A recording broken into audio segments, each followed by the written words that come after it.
이번 시간에는 우리 아웃룩에 대해서 같이 한번 살펴보도록 하겠습니다. 자, 아웃룩이다 라고 하게 되면 우리 전자우편, 이메일을 송수신하거나 관리해주는 그런 프로그램을 보고 우리가 아웃룩이라고 합니다.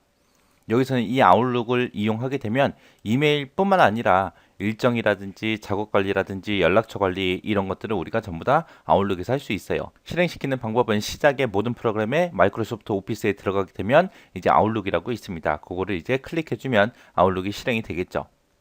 그래서 그럼 이제 아웃룩 그림 좀 화면 좀 보자고요. 맨 위에 보게 되면 이제 요 1번 있죠. 요 부분을 보고 우리가 제목 표시줄이라고 그렇게 부릅니다. 이곳에는 지금처럼 프로그램의 이름도 써져 있지만 내가 지금 어떤 작업을 하고 있는지 현재 선택된 그런 폴더가 표시가 돼요. 지금 어떤 것 작업하고 있대요? 받은 편지함 작업하고 있대요. 여기 보니까 이곳을 보고 우리가 탐색창이라고 하거든요. 이 탐색창에서 받은 편지함을 클릭을 했어요. 클릭을 했더니 지금 받은 편지함 작업하고 있습니다 라고 그렇게 제목 표시줄에 나타납니다.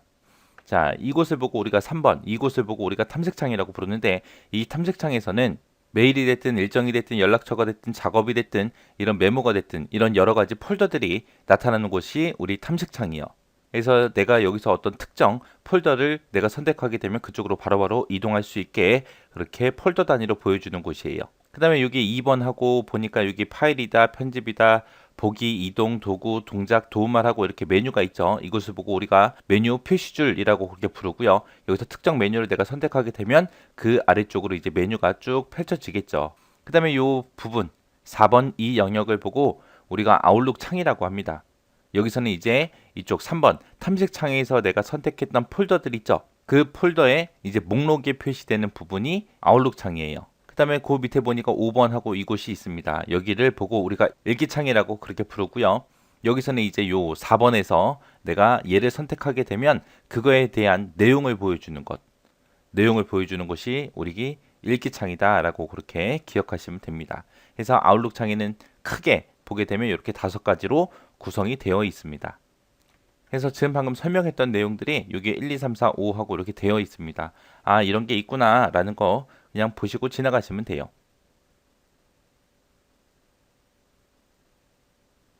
이게 이제 아웃룩을 이제 실행시킨 화면이고요. 여기서 이제 메일 폴더라는 거 있죠. 얘를 이제 활성화시켜 보게 되면 지금처럼 이렇게 폴더들이 많습니다. 여기 보게 되면 기본적으로 이제 받은 편지함도 있고요.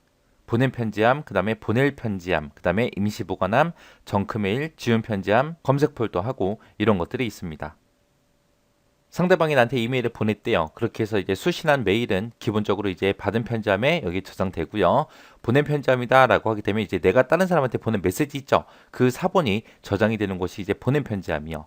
자, 받은 편지함에서 내가 만약에 뭐 지우고 싶은 게 있어요. 그래서 메일을 삭제를 했습니다.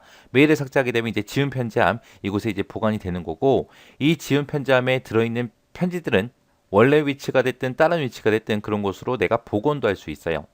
근데 이제 지운 편지함에 들어있는 편지를 내가 다 삭제를 했습니다. 그러면 그렇게 삭제한 이메일은 절대로 보관할 수가 없습니다.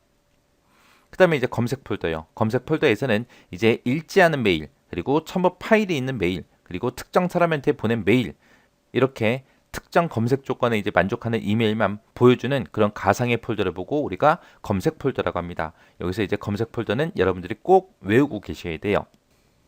그 다음에 이제 정크 메일 폴더요. 정크 메일이다 그러면 정크 메일이 뭐냐면은 쉽게 얘기하면 그냥 스팸 메일이에요. 스팸 메일. 또 다른 말로 벌크라고 그렇게 부르기도 합니다. 해서 정크 메일이다, 스팸 메일이다, 벌크 메일이다 다 똑같은 말이에요. 이 스팸 메일이라는 건 이제 불특정 다수한테 원하지도 않는 요청하지도 않는 그런 광고성 메일 있죠. 그런 것들을 무단으로 보내는 걸 보고 우리가 스팸 메일이라고 부르잖아요. 이 정크메일 폴더라는 곳에는 말 그대로 스팸 메일로 온 거 있죠. 그런 걸러지는 전자우편이 저장되는 그런 폴더를 보고 정크메일 폴더라고 하는 거고요. 여기서 이제 중요한 거는 정크메일 필터요. 이게 스팸 메일인지 아닌지 이제 우리가 조건을 걸어서 내가 걸러낼 수 있습니다. 그래서 수신된 전자우편을 발송하는 시간 그리고 내용 이런 걸 기준으로 해서 검사를 해서 스팸 메일인지 아닌지 여부를 판단하는 그런 기능을 보고 얘기합니다. 그래서 우리가 특정 주소가 됐든 특정 도메인에서 보낸 메일을 무조건 스팸 메일로 처리할 수 있죠. 그리고 이 정크 메일 필터 목록이라는 걸 이용해서 우리가 스팸 메일로 분류할 대상 그리고 제외시킬 대상 이런 것도 우리가 따로따로 지정도 할 수 있습니다. 이 정크 메일 폴더에 에서 이제 내가 삭제를 해요. 메일을 삭제를 하게 되면은 그거는 전부 다 지운 편집하면 전부 다 보관이 되고요. 정크 메일 폴더 비우기라는 거를 내가 실행하게 되면 보관하고 있던 그 메일은 영구히 삭제가 됩니다. 그래서 얘는 폴더 비우기를 하게 되면은 복원이 아예 안 되겠죠. 그래서 이 메일 폴더에서는 여러분들이 꼭 기억하셔야 되는 게 검색 폴더, 그거 잘 기억하시고요. 그리고 지금 방금 했던 정크 메일 필터, 요거 잘 기억하시기 바랍니다. 자, 일정 관리에서 이제 약속이 있고 모임이 있고 행사가 있고 이렇게 세 가지가 있어요. 약속이다 그러면 말 그대로 약속이에요. 각종 회의나 학원 시간 아니면 식사 약속 시간 이런 개인 일정을 보고 약속이라고 하고요. 모임이다 그러면 약속의 일종이에요. 약속의 일종으로 다른 사람을 초대해서 한 사람 이상을 만나는 그런 활동을 보고 얘기하는 거고요. 모임에 초대할 사람, 위치, 시간 이런 것들을 지정해서 모임을 요청을 내가 해서 보내게 되면 참석 여부나 아니면 다른 시간 제한 이런 응답을 내가 받을 수 있어요. 이렇게 해서 이제 모임 날짜와 시간이 결정이 되잖아요. 그럼 이거는 약속이 됩니다. 이걸 이제 실행하는 방법은 이제 탐색창에서 일정을 클릭해서 동작에 새 모임 요청 요거를 선택하면 이제 실행이 돼요. 그 다음에 행사다 그러면 얘는 24시간 이상 행해지는 그런 활동을 보고 우리가 행사라고 하고요. 행사는 하루 종일 하기 때문에 시간 표시줄의 상단에 따로 이제 표시가 됩니다. 자, 일정 관리를 이제 실행하는 방법은 탐색창에서 우리가 일정을 클릭하면 되고요. 얘는 약속이 됐든 모임이 됐든 행사가 됐든 이런 거를 미리 알려줘요. 알려주는데 그때 이제 소리로 알려주든 메시지로 알려주든 이런 거를 우리가 설정할 수 있습니다. 또 이렇게 만들어진 나의 일정은 다른 사람한테 메일로도 전송시킬 수 있고요. 되풀이되는 일정 같은 경우는 이제 매일마다, 매주, 매월 이런 방법을 지정해서 관리도 할 수 있습니다. 부서에 있는 사람들과 일정을 같이 특정 그룹에 일정을 동시에 보여주는 그런 그룹 일정 지정할 수도 있어요. 일정을 이제 우리가 볼 때 일 단위로 보거나 주 단위로 보거나 월 단위로 그렇게 구분해서도 볼 수 있습니다. 이런 게 일정 관리다라고 그냥 가볍게 보고 지나가시기 바랍니다. 작업 관리다라고 하게 되면 이제 오랜 시간 동안 처리하거나 이제 관리해야 되는 그런 작업들 있죠. 그런 작업이나 이제 일정 주기로 반복되는 그런 작업들을 관리할 때 이제 유용하게 사용됩니다. 얘를 실행시키는 방법은 이제 탐색에서 작업을 클릭하면 되고요. 작업 창에는 이제 예정된 약속 있죠. 약속이나 이제 일정 정보 같은 게 통합된 보기 형태로 이제 표시가 돼요. 그리고 작업을 이제 시작한 날짜, 그리고 기한 상태, 그리고 우선순위, 그리고 완료율, 그리고 미리 알림 이런 것도 우리가 지정할 수 있습니다. 작업은 이제 한 번 또는 반복적으로 실행될 수 있도록 그렇게 설정도 할 수 있고요. 다른 사람한테 작업을 요청도 할 수 있고 상대방이 이제 그거를 요청을 수락하거나 거절도 할 수 있습니다. 이렇게 해서 이제 진행된 작업은 완료가 되잖아요. 완료가 되면 이제 작업 제목이 됐든 기한이 됐든 그런 곳에 가운데 이제 줄이 그어져서 표시가 됩니다. 여기 보게 되면 이제 마케팅 회의라고 이렇게 있죠. 그리고 여기 날짜도 있습니다. 여기 보게 되면 가운데 밑줄이 그어져서 표시가 돼 있죠. 이런 게 이제 완료된 작업 표시해 주는 거예요. 자, 이렇게 해서 작업 관리에 대해서 알아봤는데 작업 관리도 여러분들이 그냥 가볍게 보시고 지나가면 될 것 같습니다.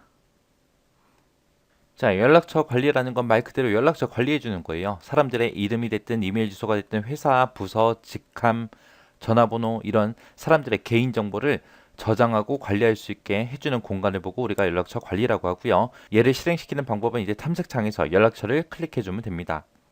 동호회 사람들이 됐든 직원들이 됐든 그런 연락처를 모아서 우리가 메일 그룹을 생성할 수가 있어요. 그렇게 그룹을 생성해 놓으면 그룹에 있는 모든 사람들에게 모임을 요청도 할 수 있고요. 작업 요청 같은 것도 한꺼번에 전부 다 발송할 수 있습니다.